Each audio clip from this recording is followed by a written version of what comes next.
ఒంటరిగా ఇక్కడే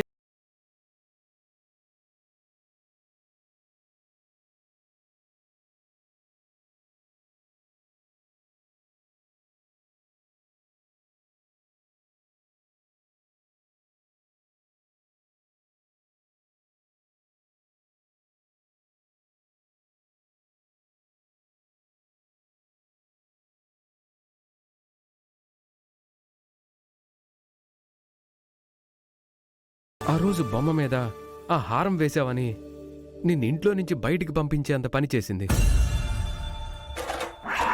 సముద్రంలో హారం కనిపించి అది మిస్ అవ్వడానికి కారణం నువ్వే అని అక్కడ నిన్ను తిట్టింది, కొట్టింది.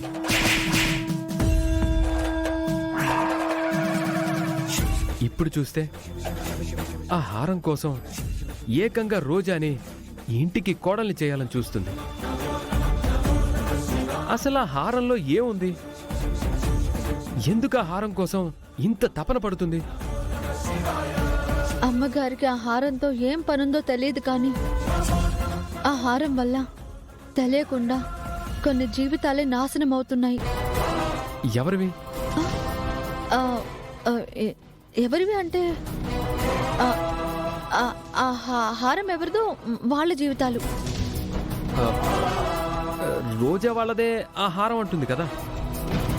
అంటుంది, కానీ అది నిజమో కాదో మనకి తెలియదు కదా. నాకు ఆ అనుమానం ఉంది, కానీ రామమ్మ మాటకి ఎదురు చెప్పలేక కామ్గా ఉన్నాను. ఏంటో డ్రైవర్ బాబు, ఆ హారం గురించి ఆలోచించడం మొదలు పెట్టాక అమ్మగారు మనశ్శాంతి లేకుండా ఉన్నారు, ఇంట్లో వాళ్ళకు కూడా మనశ్శాంతి లేకుండా చేస్తున్నారు. రామమ్మ బాధపడకుండా తులాభారంలో గెలిపించావు కదా. అదేదో దేవుడి దయ వల్ల జరిగింది. నాకొకటి అర్థం కాలేచాం. అంత బంగారం వేసినా తూకం తూగలేదు, మెడలో తాలిబొట్లు వేసినా అది తూగలేదు. కానీ నువ్వు వేసిన చామంతి పువ్వుకి అలా ఎలా తూగింది?